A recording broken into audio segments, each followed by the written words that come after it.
Bienvenue à tous. On est sur un webinaire Comment dynamiser sa démarche processus et je suis en compagnie d'Adeline, directrice qualité de Lyon Métropole Habitat. Donc, merci Adeline de ta présence. Je peux te laisser aussi te présenter rapidement. Bonjour à tous et toutes. Merci pour l'invitation, Amanda, sur ce retour d'expérience de Lyon Métropole Habitat.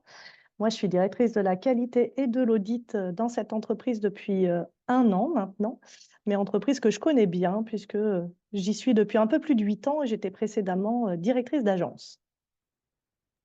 Super, merci beaucoup Adeline. Alors, c'est parti pour le programme. Donc, on va commencer avec rapidement une introduction de Pixfor.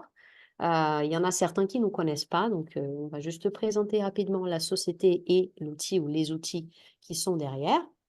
Et après, on part direct dans le vif du sujet sur la présentation de Lyon Métropole Habitat, la mise en place de la démarche processus, comment ça a été fait, et actuellement, ce qui est en cours d'être fait, donc la refonte de la démarche processus par Lyon Métropole Habitat.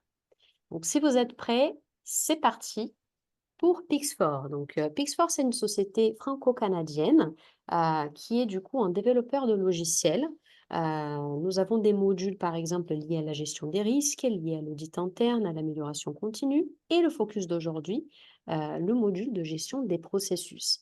Donc, en quelques chiffres, nous avons à peu près 100, 160, un peu plus, 170 déjà clients dans le monde et des collaborateurs repartis entre Lyon, entre Montréal, à l'île Maurice également. Donc, pour information, du coup, le nom de la société, c'est également le nom du logiciel en question. Nous avons 3 logiciels clés.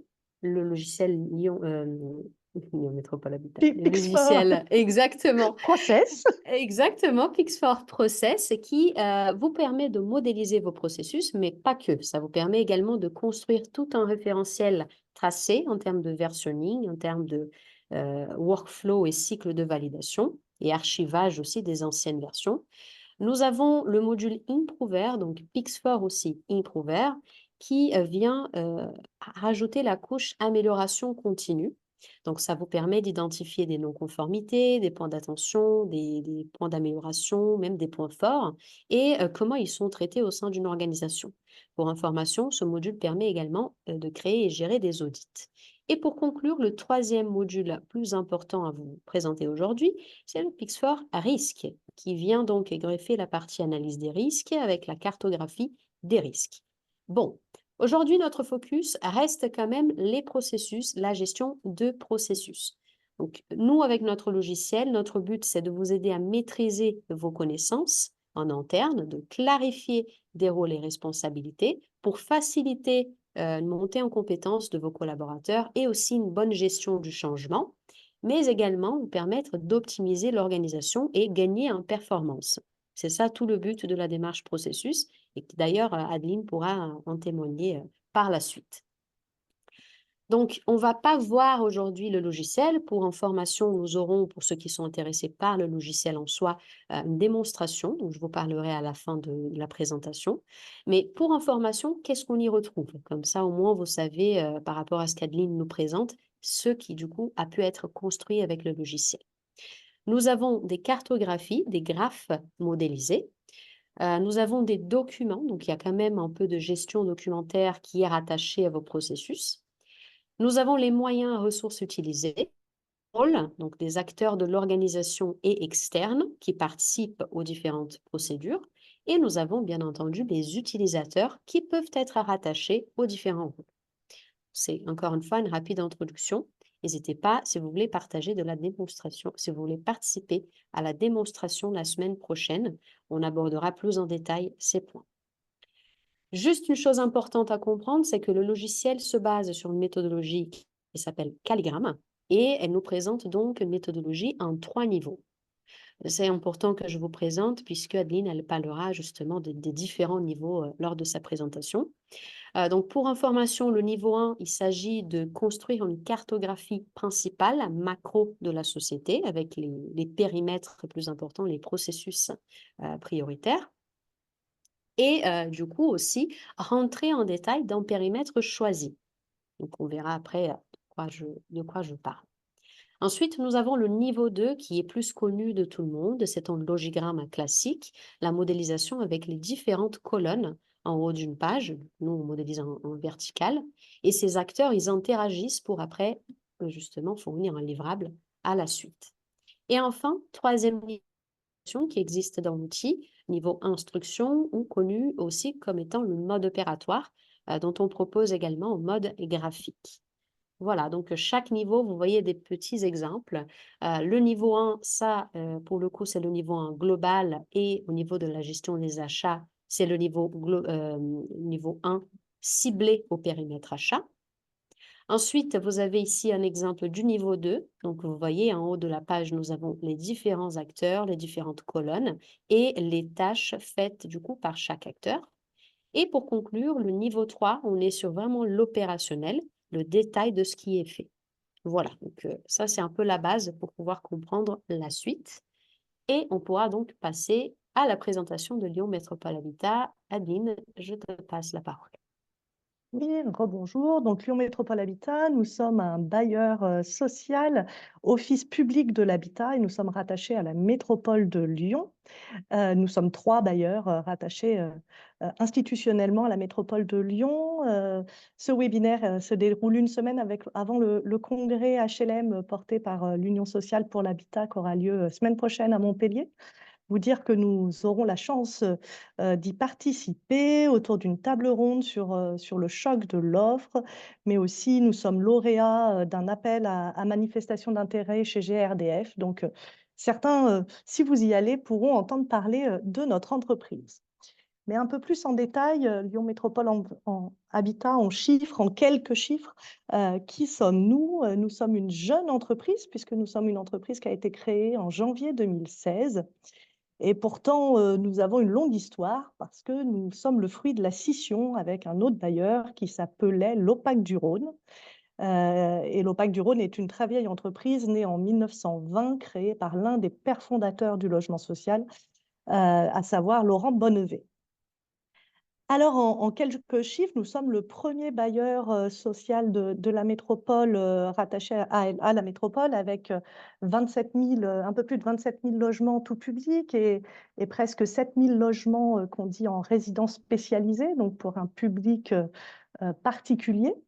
Nous ne gérons pas que des logements, nous avons aussi des stationnements, des commerces, et nous sommes implantés sur 57 des 58 communes de la métropole et 7 agences de proximité pour gérer l'ensemble de ce patrimoine avec l'appui d'environ 700 collaborateurs. Nos savoir-faire, c'est pas grave, Amanda, on peut continuer sur la page d'après. En tant que bailleur social, hein, classiquement, nous louons des logements, nous faisons de la location de logements et de ses accessoires, hein, mais nous faisons aussi de la vente de logements, puisque depuis une réforme législative, notre modèle économique a besoin de cette vente de logements, puisque un logement vendu, qu'il soit neuf ou ancien, permet de reconstituer les fonds propres pour construire 3 nouveaux logements. Donc, c'est vraiment aujourd'hui un processus et une activité clé chez nous. Nous construisons des logements en maîtrise d'ouvrage direct, bien que nous en achetions aussi en vente en état futur d'achèvement à des promoteurs. Nous avons la particularité d'avoir une compétence et un savoir-faire dans l'aménagement et le renouvellement urbain, c'est-à-dire que nous disposons de l'expertise pour accompagner les territoires sur inventer un nouveau quartier ou réinventer un quartier, puisque, comme je vous le disais, nous, on est implanté exclusivement sur la métropole de Lyon, que le foncier est rare, et donc il s'agit de réinventer la ville sur la ville. Nous sommes également gestionnaires de copropriété. Nous avons un service syndic connu sous la marque Garance. Garance, c'est un syndic solidaire avec un peu plus de 200 mandats aujourd'hui et pour 4 700 lots gérés.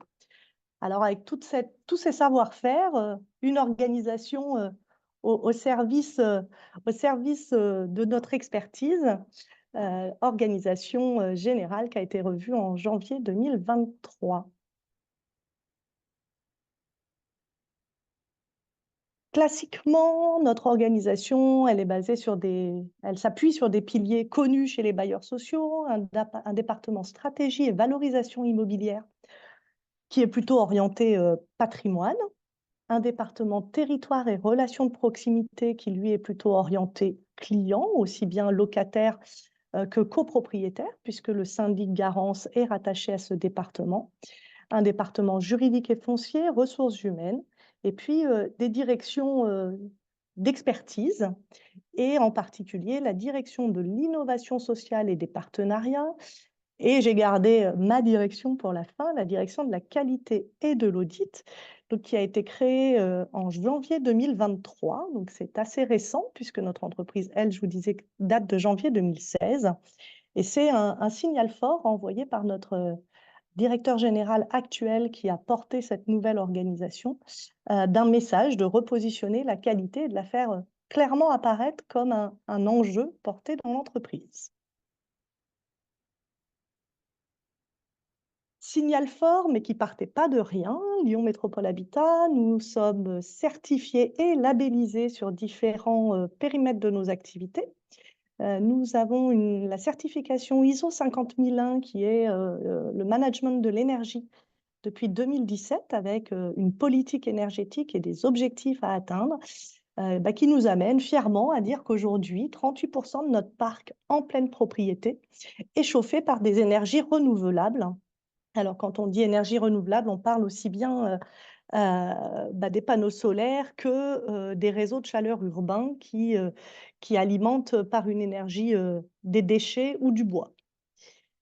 Depuis 2022, nous bénéficions d'une labellisation Quali HLM, mention spéciale à l'accompagnement du vieillissement. Donc, ces deux labels Quali HLM sont des labels propres à notre activité et qui sont délivrés par l'Union sociale par l'habitat.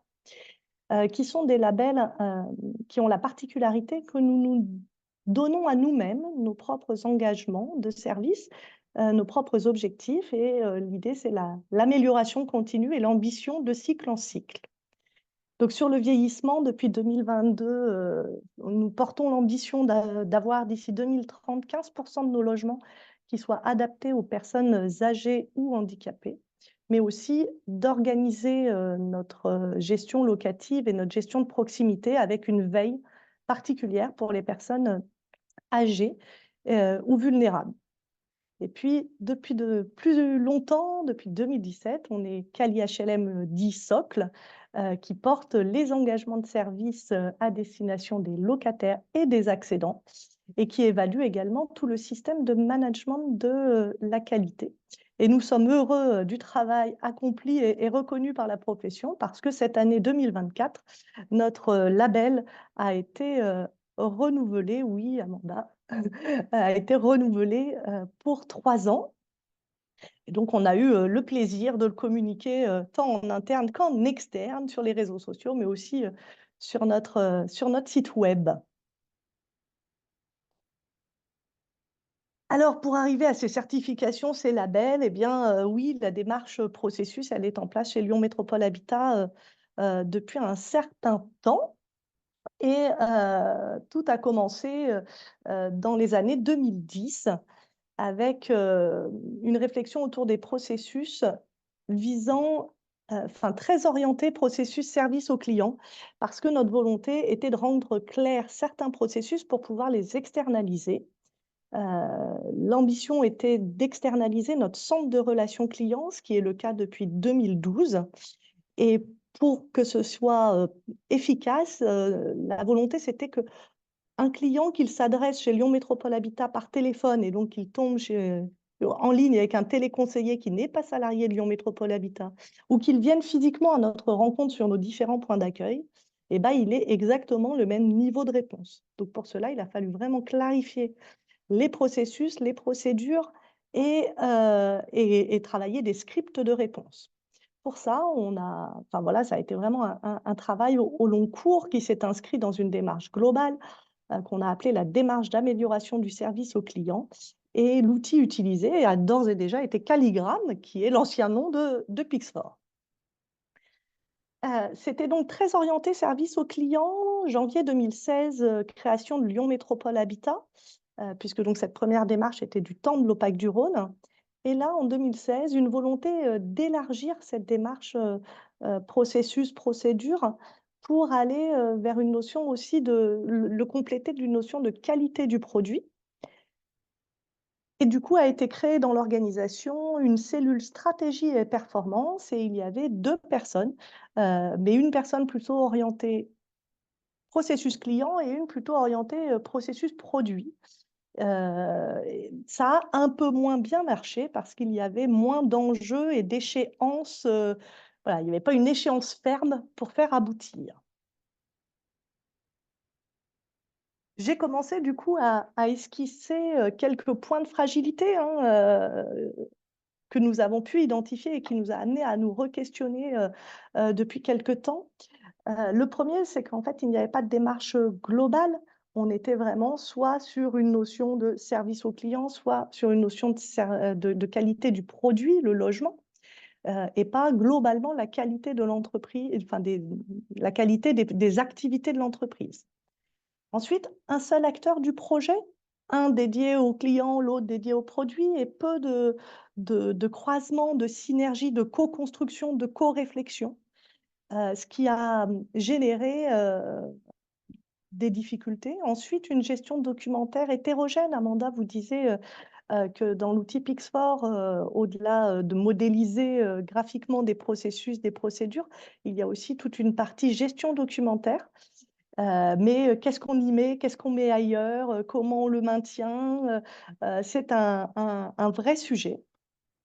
Et puis ensuite, les pilotes de processus, hein, ceux qui portent l'activité en eux-mêmes, eh bien, ils n'étaient pas vraiment challengés sur ce rôle-là, avec un manque de relais managérial et finalement un challenge ou un portage très transversal, non hiérarchique. Et d'ailleurs, ce rôle de pilote n'est pas aujourd'hui encore, et ça fait partie des choses qu'on va revoir, dans les fiches de fonction. À la lumière de ces points de fragilité, nous avons du coup aussi pu identifier des facteurs clés de succès pour entamer notre réflexion sur une refonte de notre démarche processus. Le premier facteur clé que je souhaite vous exposer, c'est l'importance du portage par la direction générale. Afficher une direction de la qualité et de l'audit et plus une cellule stratégie et performance, et puis la rattacher hiérarchiquement au directeur général, et ben, c'est aussi affirmer, et puis dans le quotidien, vous verrez dans les différentes étapes qu'on a menées que ça se traduit opérationnellement, c'est aussi affirmer que c'est un portage global pour l'entreprise. Deuxième point important, c'est qu'il faut repartir du sens. L'idée, c'est qu'on fait de la qualité dans l'intérêt global de l'entreprise et pas pour des intérêts particuliers. Ça sert les indicateurs de performance économique, mais ça sert aussi la satisfaction client et ça sert aussi le bien-être au travail. Parce que quand on clarifie les rôles, les responsabilités, on travaille sur les zones de frottement d'un processus à un autre. Et ça, c'est ce qui nous a aussi permis d'embarquer dans la dynamique un certain nombre de collaborateurs et collègues, d'où l'importance de travailler en équipe. Il faut embarquer les gens. Et pour ça, on travaille en atelier visant à définir justement ses responsabilités, c'est quoi un pilote de processus, c'est quoi un sponsor, qui est-ce qui écrit les procédures dans l'outil, qui est-ce qui les approuve, voilà, de redonner la responsabilité de chacun. Fort de ces facteurs clés de succès et de ces points de fragilité, écueils à éviter, nous nous sommes donc lancés dans la refonte de nos processus. Pour cela, allez, j'ai envie de vous dire une feuille de route, une feuille de route qui a commencé, voilà, cette dynamique, elle s'est impulsée aussi par l'arrivée d'un nouveau directeur général et qui a voulu en faire, qui l'a mis dans ses priorités, ou en tout cas dans ses attentes, la création de la direction de la qualité et de l'audit et une nécessité d'aller promouvoir cette direction de la qualité et de l'audit en nous présentant dans les différentes réunions de service pour dire à quoi on sert, on est là, pourquoi nous ne sommes pas là. On ne fait pas à la place d'eux, on ne va pas tout écrire, on se concentre sur l'important. On est là pour accompagner, pour aider à se poser les bonnes questions pour que nos processus soient les plus performants possibles. Pour autant, ce n'est pas la direction de la qualité qui décide comment les opérationnels doivent travailler. Ensuite, poser le cadre d'une démarche qualité globale. Finalement, depuis 2010, on avait beaucoup travaillé sur les procédures, qui fait quoi, comment, avec quel outil, dans quel timing, mais pas globalement, ça s'inscrit dans quelle démarche globale. Donc pour ça, on a travaillé une politique qualité globale pour l'entreprise et aussi un manuel qualité. Et ce travail, il a vraiment été fait avec le directeur général et le comité exécutif. Et comité exécutif qu'on a embarqué vraiment dans la modélisation de la cartographie niveau 0, donc celle qui représente l'entreprise dans sa globalité, avec des rendez-vous individuels pour qu'ils comprennent les enjeux, ce que ça peut leur apporter, pourquoi c'est important en général, pour que les gens aient envie de participer à ce type de démarche, il faut bien leur montrer en quoi ça va les aider. Et puis après, on a eu 2 ateliers en collectif pour stabiliser notre cartographie, en collectif au niveau du comité exécutif. Mais le comité exécutif, je disais, il faut aussi embarquer les opérationnels, les équipes. Et donc, on a travaillé à la création d'un collectif qualité. Ce ne sont pas des collaborateurs qui font partie de la direction de la qualité et de l'audit, mais pour autant qui sont nos relais dans les différentes directions et départements opérationnels. Et donc, ça a passé notamment par de la formation. Et Amanda est une très bonne formatrice euh, sur le sujet. Une fois qu'on sait faire, qu'on se connaît bien, qu'on se fait confiance, et qu'on a travaillé sur les cartographies niveau 0, on peut redescendre au niveau 1 pour se dire lesquelles sont plus prioritaires. Et puis au niveau 2 et 3, là, se dire on ne va pas tout écrire, mais que là où il y a un enjeu de clarifier le qui fait quoi en termes de responsabilité.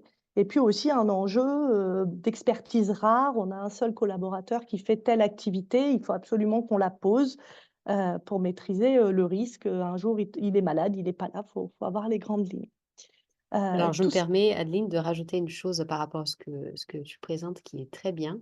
Alors, ce que vous voyez en termes de mise en place de ce qui a fait donc LMH, c'est ce que nous, on recommande en termes d'approche. Donc, nous, pour votre information, on l'appelle approche top-down, donc du haut vers le bas, où l'on part du plus stratégique. On définit déjà la cartographie principale, donc appelée niveau 0 dans la slide, pour pouvoir embarquer la stratégie, les membres donc de direction, jusqu'à ce qu'on descende au niveau détaillé, où l'on embarque le management, middle management, on va dire, intermédiaire, jusqu'à ce qu'on arrive au niveau 2 et éventuellement, si besoin, au niveau 3, où pour le coup, on embarque les opérationnels. Donc, vous voyez, ça part quand même d'en haut, puisqu'il est beaucoup plus simple d'identifier ce qu'on a comme procédure si on démarre du plus global que de commencer à faire vos niveaux 2 et après remonter. Ah, mais en fait, où est-ce que ces procédures sont classées finalement, en fait?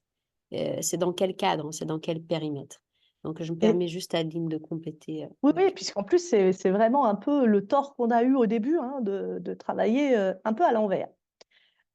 Et tous ces ateliers, voilà, comme je vous disais, une grosse maison, plus de 27 000 logements, 700 collaborateurs, des ateliers animés par Amanda de Pixfort et d'autres que nous animons, moi et un de mes collaborateurs, en autonomie.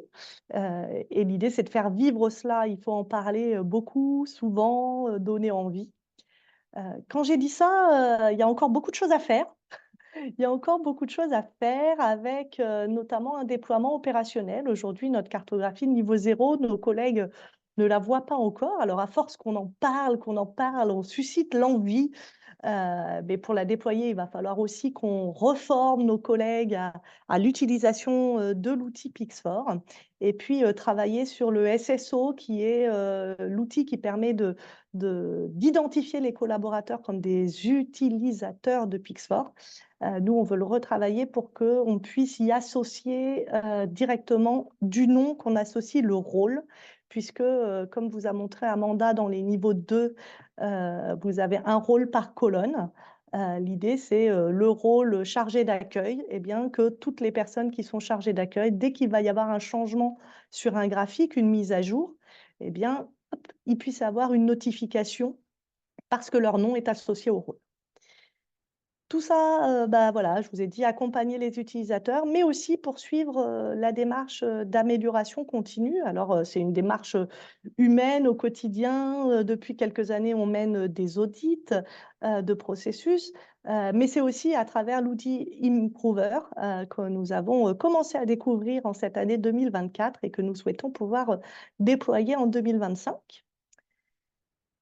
Pour que tout ça fonctionne, il faut s'appuyer sur des relais. Ce n'est pas la direction de la qualité qui fait la qualité à elle toute seule.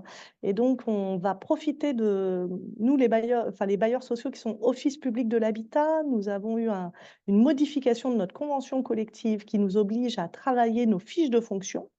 Et donc, l'opportunité était trop tentante pour que je ne saute pas dessus pour dire « Ah, ah, il faut créer des pilotes de processus et que ces éléments intègrent les fiches de fonction. » Devant nous aussi, un sujet sur l'harmonisation de la gestion documentaire où on a un projet global dans l'entreprise sur cette thématique-là, puisque nous venons de lancer un chantier sur la gouvernance de l'information. Qu'est-ce qui vient dans Pixfor? Qu'est-ce qui est dans l'intranet? Qu'est-ce qui est sur les serveurs?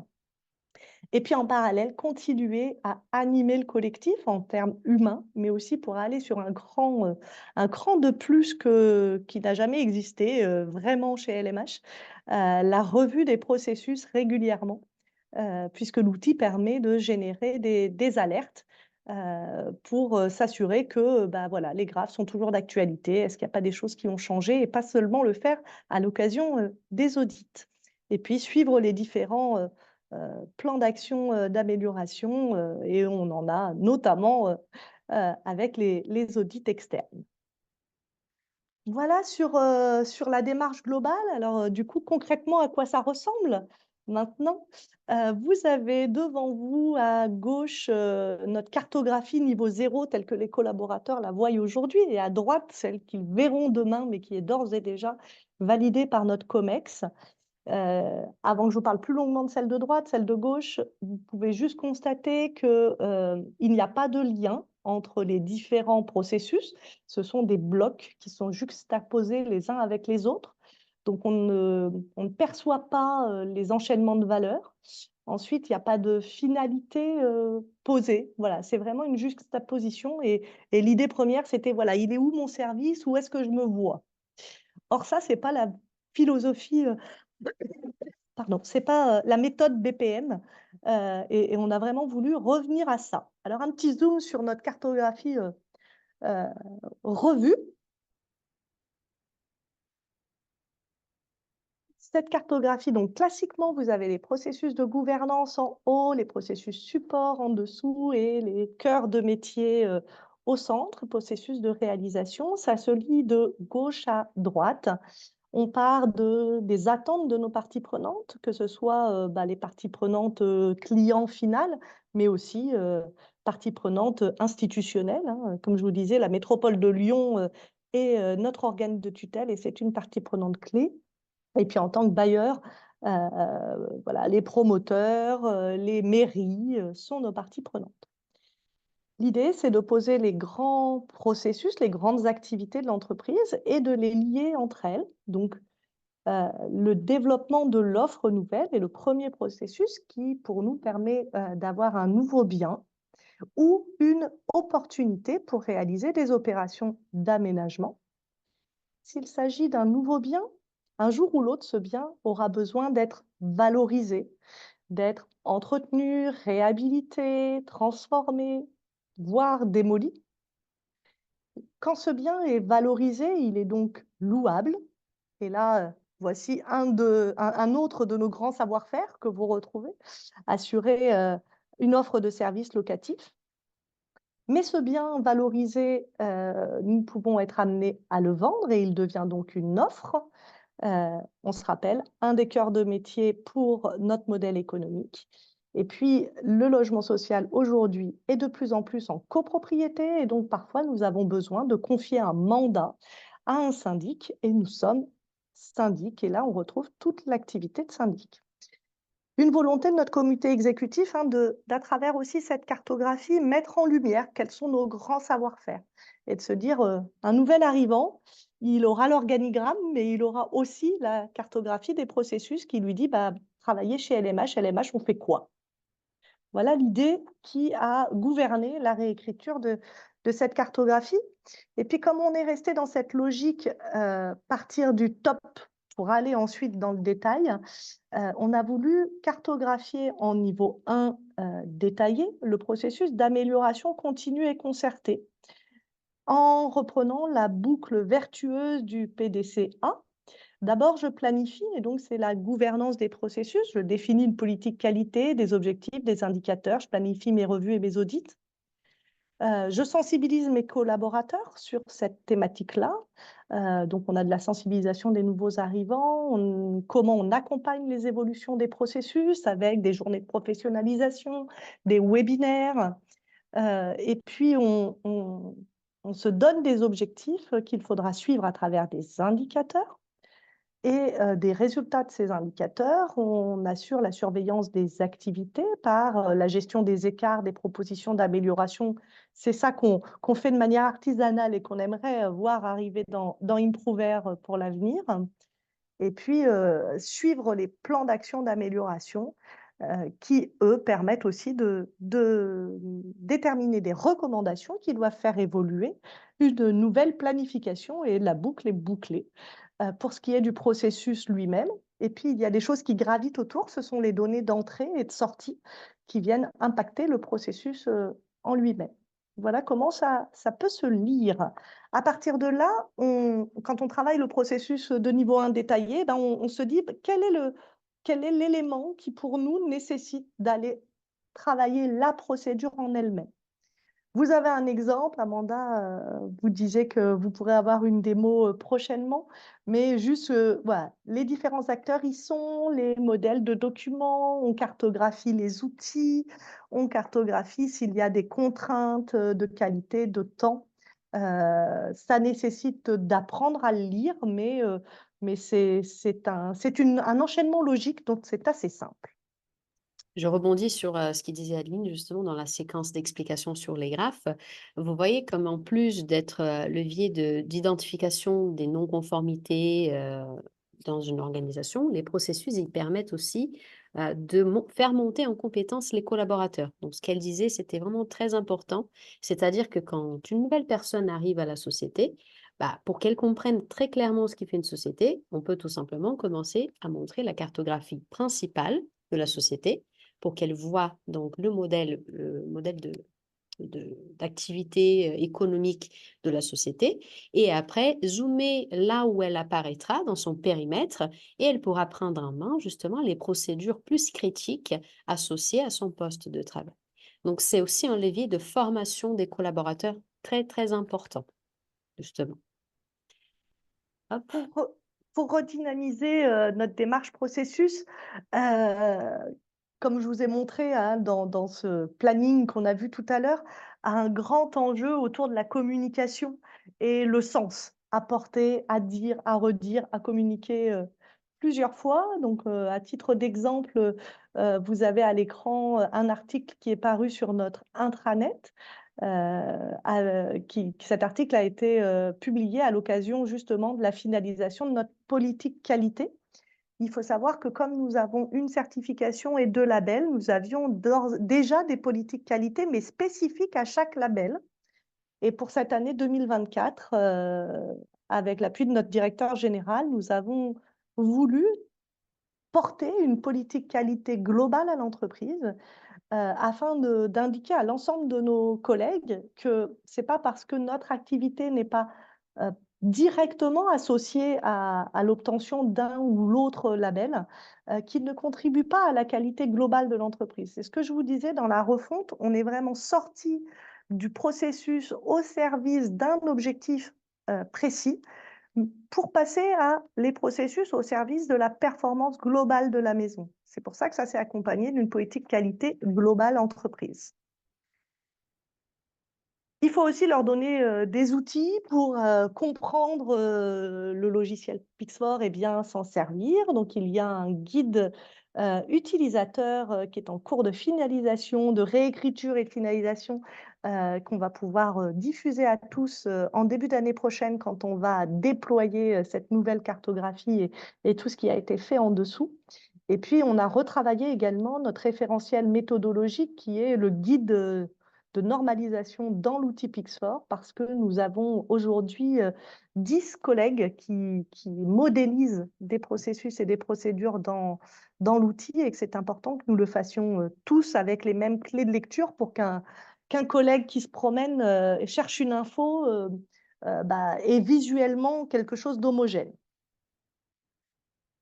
Je vous disais aussi que ça passe vraiment beaucoup par du sens et de l'accompagnement. Et donc, j'ai œuvré de pédagogie en allant dans les différentes réunions de direction et de département pour expliquer une direction de la qualité et de l'audit, la DQA, c'est quoi sa carte d'identité, à quoi elle sert, quelle vocation elle a. Et donc, réaffirmer que notre but, c'est d'accompagner le déploiement d'une culture de la performance basée sur l'analyse des risques et visant l'amélioration continue et concertée. Que ça passe aussi par le renforcement de notre management par les processus, qu'on a vocation à évaluer périodiquement si ce système fonctionne. C'est pour ça qu'on s'appelle la direction de la qualité et de l'audit. Toute la synergie qu'on impulse a pour but de maintenir les certifications obtenues par l'entreprise. Et puis enfin, nous pouvons être amenés à intervenir dans des dossiers à enjeux particuliers. On peut faire des audits, pas de processus, mais thématiques. Et puis aussi, nous sommes une entreprise concernée par la loi anticorruption, loi Sapin 2, et elle est chapeautée chez nous.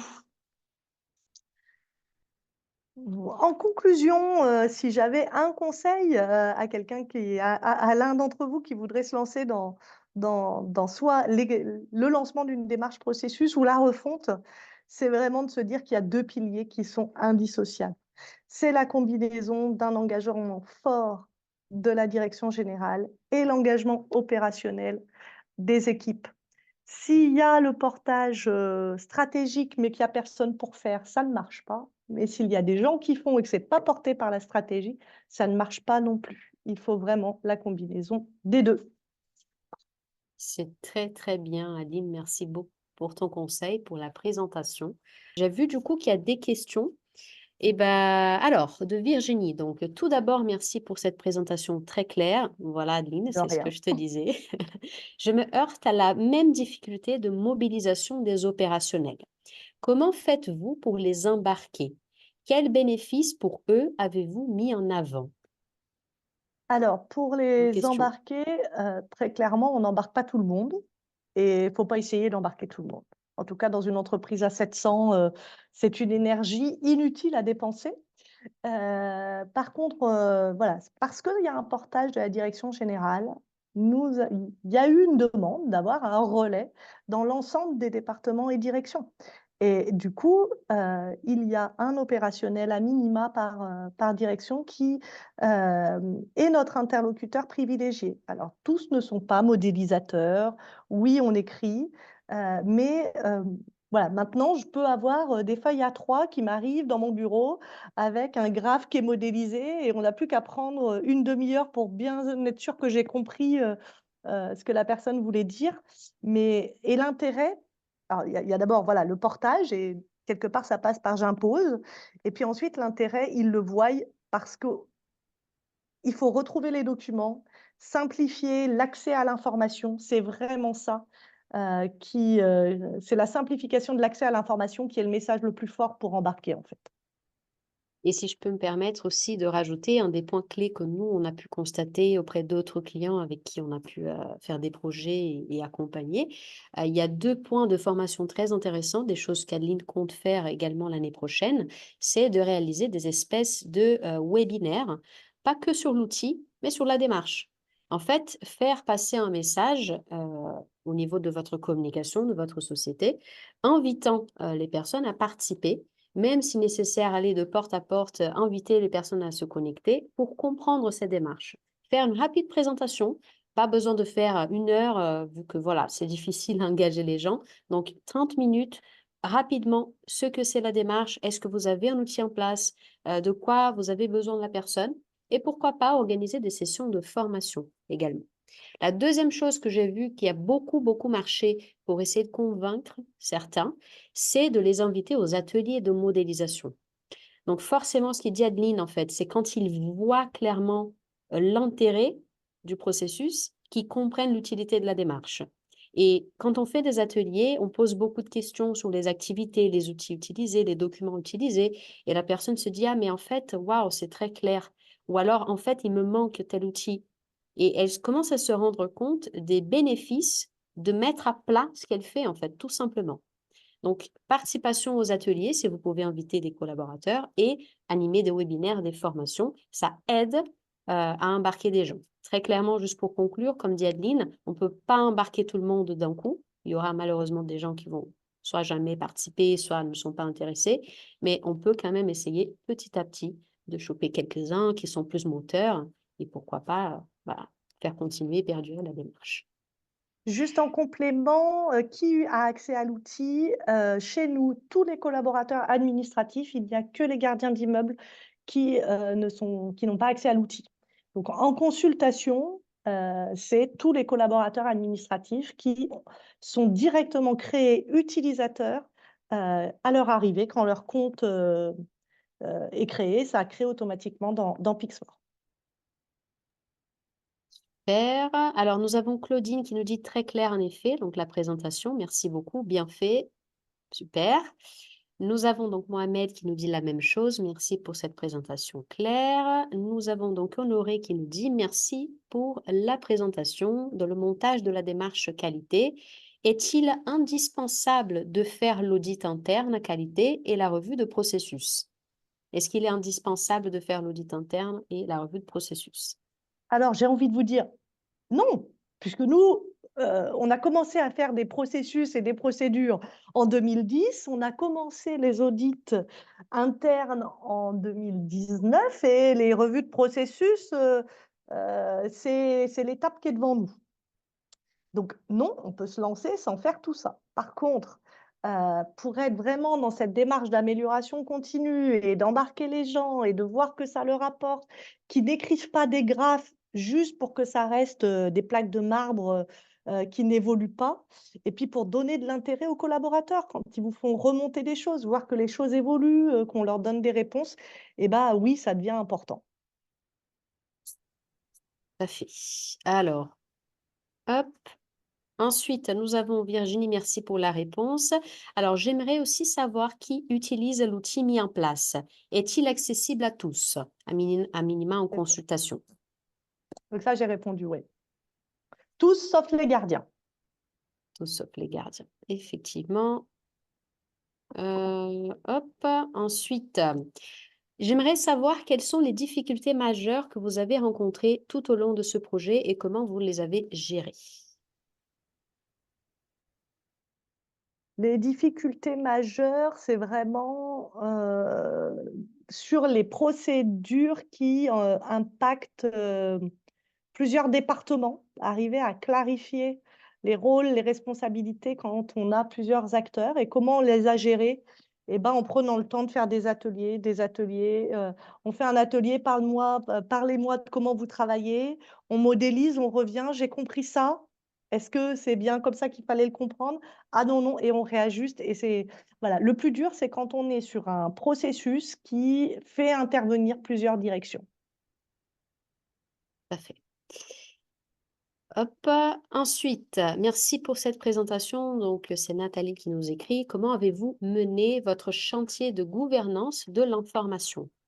Eh ben, écoutez, vous me ferez un petit mail à part, parce que c'est vraiment un chantier à part, avec un cabinet. On a la chance dans ma direction d'avoir un record manager, donc de passer d'une logique d'archiviste, la boîte, les cartons, les toiles d'araignée, la poussière, à une logique comment je gouverne mes documents dès leur naissance. Mais oui, c'est vraiment un chantier que nous avons initié début 2023 et qui va nous amener loin. J'en profite pour dire, vous avez nos coordonnées sur cette page, sur cette slide, et aussi nous avons LinkedIn. Donc, si vous voulez poser peut-être d'autres questions ou aller en profondeur, avec grand plaisir. N'hésitez pas. Virginie, c'est certainement un énorme bénéfice. Merci encore. Merci Virginie. Alors, Emmanuel, Amanda, concernant les ateliers, intégrer un candide au sujet traité permet d'avoir une vision du sujet sous un autre angle. Je ne suis pas sûre si c'est une question ou une affirmation, mais j'ai envie de dire oui, en Oui, effet, ça permet toujours d'avoir une nouvelle vision sous un autre angle de quelque chose qui est fait. Souvent, ce que j'aime bien faire en atelier aussi, quand c'est possible, c'est d'inviter un manager et un opérationnel, puisque des fois, il y a des visions différentes sur comment la chose est vraiment faite et comment elle devrait être faite. Je fais ça, ou alors j'invite des personnes de différents services, donc les services contributeurs en question, pour eux aussi, du coup, ils partagent leur ressenti, qu'est-ce qu'ils reçoivent et de quoi ils ont besoin pour faire l'activité, enfin la procédure en question. Ah, ça y est, Emmanuel me disait une proposition. Tout à fait. Il y a une proposition, une bonne proposition.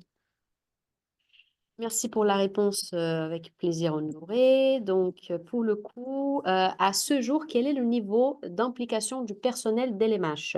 50, Euh, 75, qu'est-ce que tu dirais, Adeline, de alors, ton côté? d'implication, si on dit d'attente, d'aspiration, je dirais bien 75. Et où il y a vraiment aujourd'hui beaucoup d'attentes, notamment chez les nouveaux arrivants, parce qu'on est une grosse maison, qu'on a quand même un certain turnover et que du coup, il y a vraiment des attentes sur où est-ce que je trouve les éléments, comment s'assurer qu'on fait tous de la même façon. Donc, sur les attentes, on est très bon. Sur l'implication du quotidien, allez, 50, on est peut-être même encore un peu généreux. Très bien, merci pour la L'honnêteté. sincérité. Exactement. Alors, nous avons le commentaire d'Emmanuel aussi, entièrement d'accord sur l'engagement de la direction générale préalable indispensable. Effectivement, on est complètement d'accord. Alors, Franck, merci pour la présentation. Comment pouvez-vous faire des liens avec des outils d'architecture d'entreprise comme les capacités ou des éléments plus stratégiques, les objectifs, aussi bien dans l'outil Pixfor que dans l'organisation Lyon Métropole Habitat, si l'architecture d'entreprise existe? Alors, je vais dire d'un côté, donc, outils, il est possible pour nous de faire des liaisons via des liens hypertextes vers vos documents, vers où vous contrôlez vos indicateurs, donc vos objectifs. À ce jour, l'outil n'a pas d'API qui permet de connecter à d'autres logiciels. Cependant, c'est le point à vous informer. Mais Est-ce c'est que... vrai que Ouais, voilà. si nous, on a un système global de pilotage des principaux indicateurs de la maison, ClickView, ClickSense, et comme c'est quelque chose qui est web, on peut faire un lien URL vers la page des indicateurs et sur nous, notre système global de pilotage, bah, tu as l'indicateur du mois, du jour versus l'objectif à atteindre. Donc ça, l'outil sait le faire. Il ne sait faire des liens que vers des liens URL. Donc, on ne peut pas faire un lien vers un serveur. Mais ça fonctionne très bien. Mais du coup, c'est aussi pour ça, parce que le lien, il n'est possible que vers l'URL, que nous, on a un sujet de gestion documentaire. Voilà, pour s'assurer que c'est la bonne version, etc. Tout à fait. À savoir aussi que l'outil Pixfor est un outil en mode SaaS, donc sur le cloud. On peut tout à fait héberger vos documents en interne, aussi bien que rediriger vers des liens URL, comme disait Adeline. Nous avons Margot qui nous remercie pour la présentation. Nous avons donc Franck qui a encore une bonne question. Souvent, des processus sont déjà cartographiés dans Visio. Est-ce que Pixfor permet de récupérer des processus existants en les chargeant? Alors aujourd'hui, Franck, on n'a pas de bouton qui permet de charger des processus qui viennent, par exemple, d'autres applications. Donc, ça passe forcément par une modélisation manuelle. À partir du moment où on est formé sur le logiciel, on peut tout à fait transcrire le processus, que ça soit du PowerPoint, Visio, Visagi, Harris, bref, vers Pixfor, mais pas automatiquement. Super présentation, donc il y a Adrien qui nous dit, c'était très clair. Avez-vous suivi, pardon, un cursus universitaire sur sujet où vous êtes simplement brillante? Eh bien, bravo Adeline, c'est Alors génial. non, je ne suis pas qualiticienne de formation. Je suis une affreuse juriste. Par contre, j'avais déjà exercé précédemment des fonctions, en lien avec la qualité. Tout à fait. Merci beaucoup, Adeline. L'important, c'est d'avoir aussi cette appétence par la qualité aussi, qui est très, très importante. Et la question de Claudine, est-ce que vos processus s'étendent à toutes les fonctions support comme les achats, par exemple? Pouvez-vous nous en parler au côté support, du coup? Côté support, on n'a pas encore beaucoup de choses décrites. On a beaucoup de choses décrites sur les ressources humaines. Sur les achats, il n'y a pas beaucoup de choses décrites, mais pour le coup, on est en plein chantier là et on a même fait appel à un cabinet, hein, pour nous aider à repenser, notre stratégie achat et les processus qui vont avec. Mais en fait, l'idée, c'est notre volonté sur la cartographie de niveau zéro, c'est de faire apparaître l'ensemble des activités de l'entreprise. Ça ne veut pas dire qu'elles seront à terme toutes décrites. Il y a vraiment un enjeu à choisir, à serrer les éléments à approfondir. Oui, les achats sont une thématique à approfondir, mais qui ne l'est pas encore chez nous. Mais c'est sur la planche. Au fur et à mesure qu'Adeline convaincra les personnes à participer de la démarche, elle aura peut-être plus de bras aussi pour modéliser tout ça. Alors, donc, je vois le dernier commentaire qui arrive. Il y a Mohamed qui nous remercie pour la qualité de la communication. Merci Mohamed. J'espère que ça vous a plu, ce webinaire. Laura, merci pour la qualité de ce webinaire. Virginie qui dit qu'elle doit nous quitter et qu'elle nous remercie du coup pour ce partage d'expérience très intéressant. Cécile, merci pour la qualité de cette intervention. Et bien, Emmanuel aussi, merci Amanda et Adeline pour cette belle présentation. L'expérience d'un confrère est toujours un plus. Voilà. Super. Et enfin, on prend la dernière question, comme ça on libère tout le monde. Il y a Nathalie qui nous écrit, avez-vous un objectif de certification ISO 9001? Non, non, ce n'est pas un objectif. Et pourtant, j'ai travaillé 10 ans chez un bailleur certifié ISO 9001. Moralité, je continue à dire que ce n'est pas un objectif. Tout à fait. Merci beaucoup, Adeline. Merci à tous.